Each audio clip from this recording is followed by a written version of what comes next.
Excelentíssimo senhor Presidente da República Federativa do Brasil, Luiz Inácio Lula da Silva, excelentíssimo senhor Vice-Presidente da República Federativa do Brasil, Geraldo Alckmin, senhor Presidente da Câmara dos Deputados, deputado federal Arthur Lira, senhora Presidente do Supremo Tribunal Federal, ministra Rosa Weber, senhor Primeiro Secretário da Mesa do Congresso Nacional, senhor Deputado Federal Luciano Bivar, senhor Procurador-Geral da República, doutor Augusto Aras, minhas saudações aos familiares dos empossados, nas pessoas da senhora Rosângela Lula da Silva, primeira-dama, e da senhora Maria Lúcia Guimarães Ribeiro Alckmin, as autoridades presentes, senhores e senhoras, chefes de Estado e de Governo, vice-chefes de Estado e de Governo, chefes de Poder Legislativo, ministros de Negócios Estrangeiros, enviados especiais, representantes de organismos internacionais e embaixadores. Uma saudação ao ex-presidente da República Federativa do Brasil, senhor José Sarney, a ex-presidente da República Federativa do Brasil, senhora Dilma Rousseff, senhores e senhoras senadores, senadoras, deputados federais, deputadas federais, senhores ministros de Estado indicados, senhor Presidente do Tribunal Superior Eleitoral, ministro Alexandre de Moraes, senhora Presidente do Superior Tribunal de Justiça, ministra Maria Tereza de Assis Moura, senhor Presidente do Tribunal Superior do Trabalho, ministro Lélio Bentes Correia, senhores governadores de Estado, autoridades, convidados presentes. Em 1º de janeiro de 2003, há exatos 20 anos, neste mesmo plenário, foi dada posse a Luiz Inácio Lula da Silva como 35º Presidente da República Federativa do Brasil. Hoje, quando a atenção e os olhares de todos os brasileiros e brasileiras voltam-se novamente para este Congresso Nacional para acompanhar o compromisso, o juramento e a posse de Luiz Inácio Lula da Silva como 39º Presidente da República Federativa do Brasil e de Geraldo Alckmin como seu vice-presidente, há um sentimento de renovada confiança por estarmos diante de dois homens públicos experientes, capazes e habilidosos. Vossa Excelência Presidente Lula volta ao Palácio do Planalto com a experiência de 8 anos de mandato, que se destacaram pela inclusão social, pelo crescimento econômico, pelo respeito às instituições.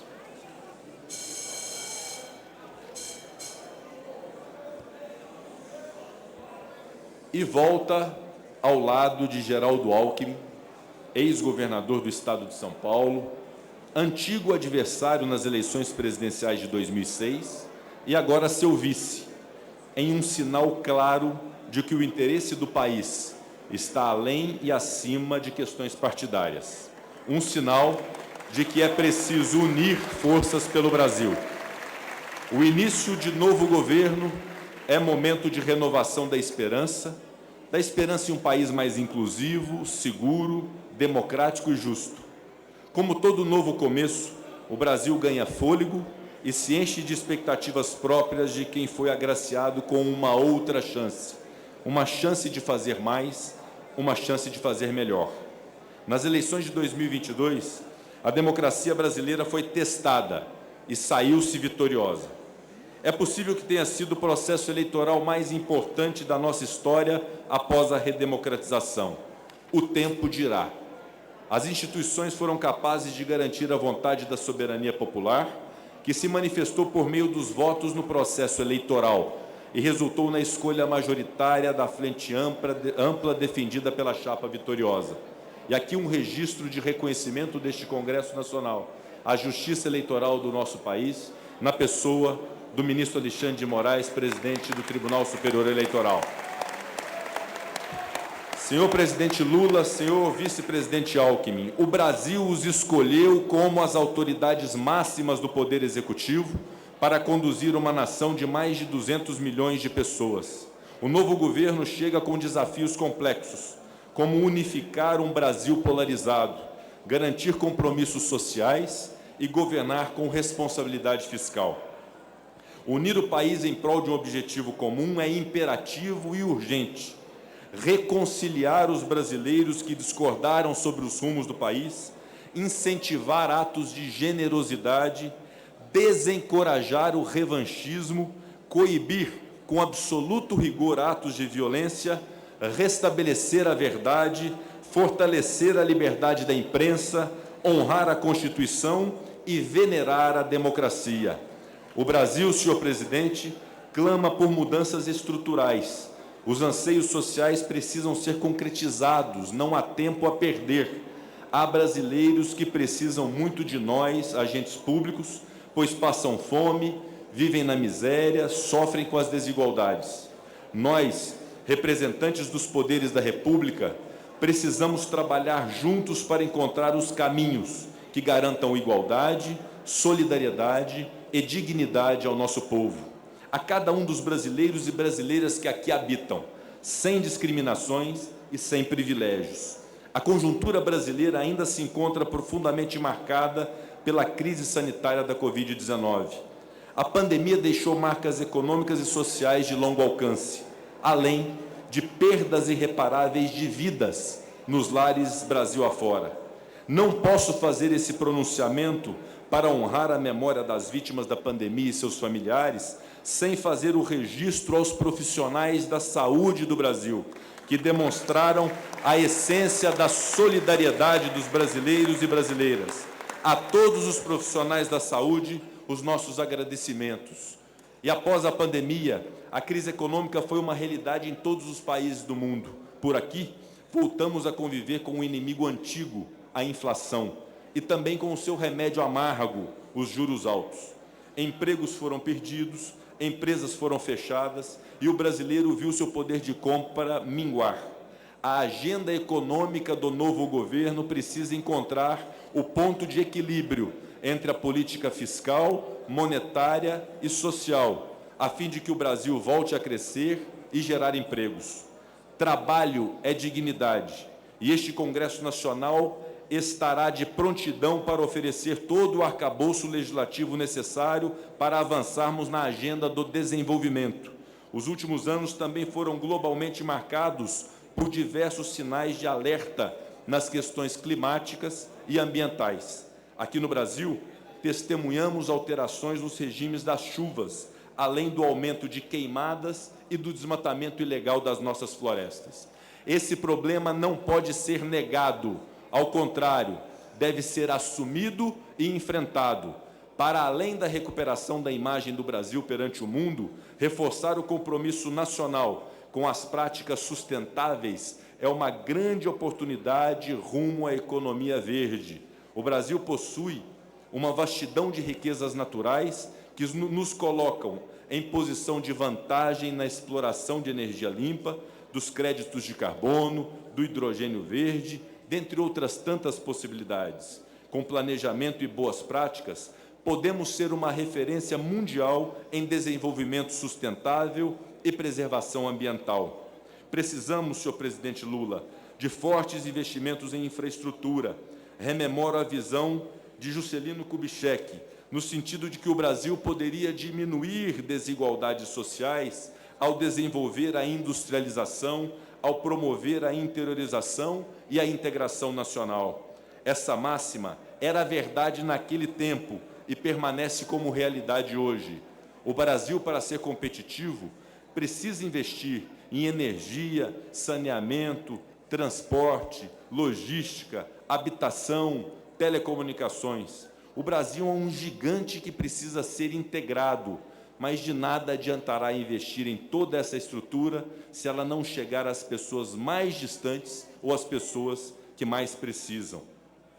É que dentro desse país gigante existe um Brasil interiorizado. Distante da realidade dos grandes centros, há um país que precisa de assistência. Precisamos crescer de dentro para fora, precisamos investir no interior, precisamos olhar para dentro do país e levar soluções.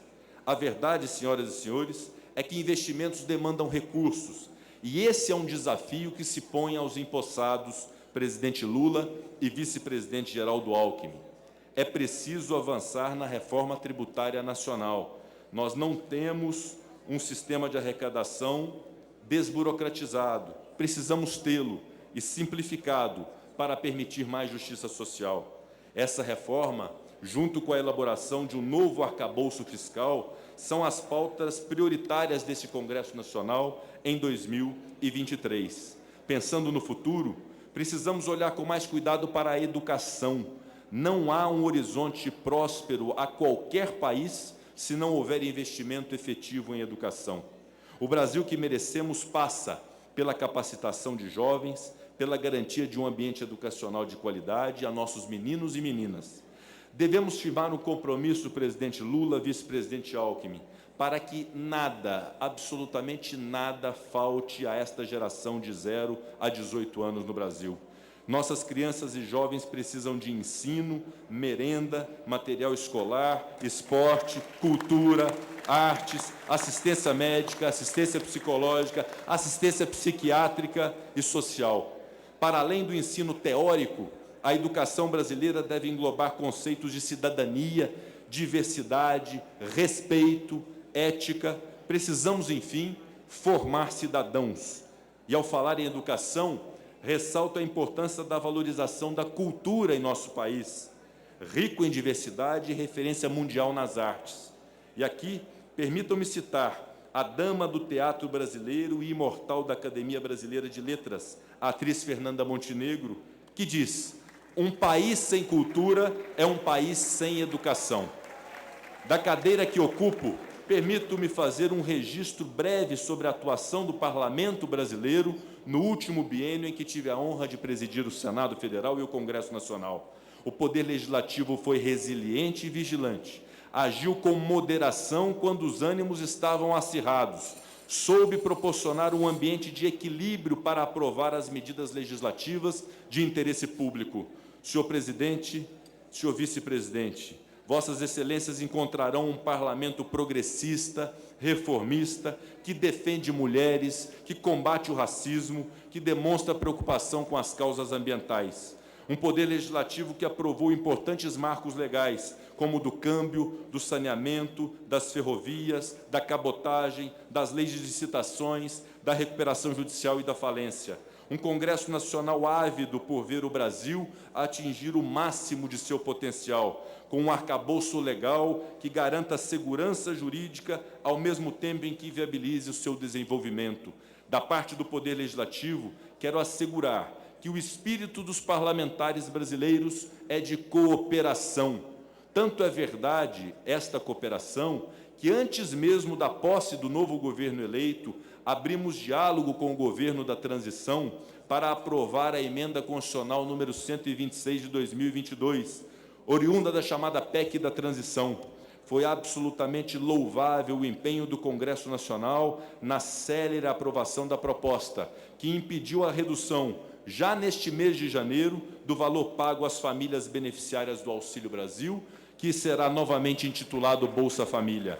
Acreditamos que apenas a soma de esforços é capaz de nos colocar no caminho da justiça social e da igualdade de oportunidades. Martin Luther King, no ápice de sua defesa de direitos civis, sobretudo do direito à igualdade, afirmava, senhor presidente: tenho a audácia de acreditar que os povos, em todos os lugares, podem fazer 3 refeições por dia para os seus corpos, ter educação e cultura para suas mentes, e dignidade, igualdade e liberdade para seus espíritos.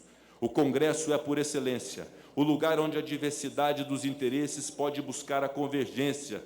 Estou certo de que o desejo comum do governo que hoje toma posse e da legislatura que em breve se inicia é parecido com o sonho de Martin Luther King.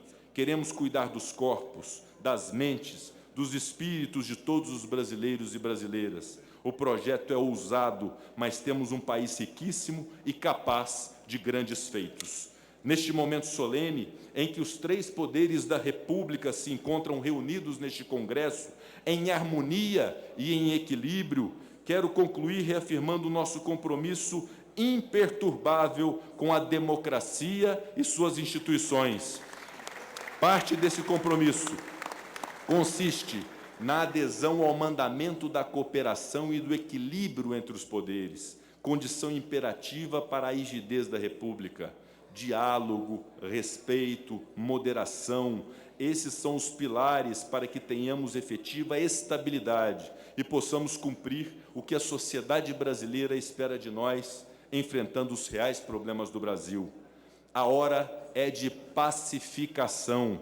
Deixemos para o passado tudo o que nos separa, tudo o que nos divide. Olhemos para o futuro como uma nova oportunidade, um recomeço. Façamos diferente, façamos mais, façamos melhor. O futuro se desenha no presente. A hora de mudar o futuro de nossa nação é agora. Não percamos essa oportunidade. Precisamos garantir a união do nosso povo para que possamos resgatar a proeminência da nossa nação desse território digno das maiores nações do mundo. País do futebol, país do samba, país da alegria, país abençoado pela sua natureza. Somos a pátria de Ayrton Senna e Pelé, os maiores nomes do esporte mundial do século XX. Brasileiros fantásticos que espalharam pelo mundo a mensagem de paz e do cuidado com o futuro das nossas crianças. Nesse sentido, presidente Lula, acreditamos que sua eleição representa também o anseio das políticas públicas reivindicadas pela nossa população, sobretudo as parcelas mais desfavorecidas, e que tão fortemente distinguiram suas passagens anteriores pela presidência da República. Tenho certeza que alguém como o senhor, que acumulou todas as dificuldades ao longo da vida, saberá enfrentar os reais e urgentes problemas da nossa população.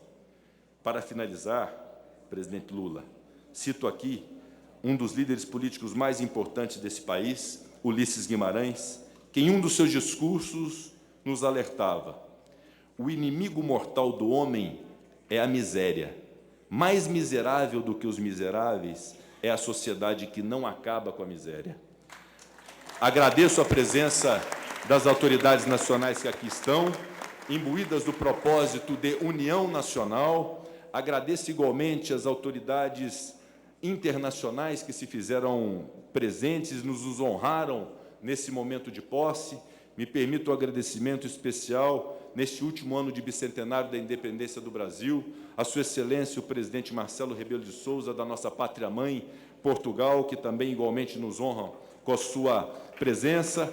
Desejo a todos, em 2023, um 2023 cheio de paz, realizações, além de muita prosperidade. Declaro, sob as bênçãos de Deus, encerrada a presente sessão solene. Muito obrigado.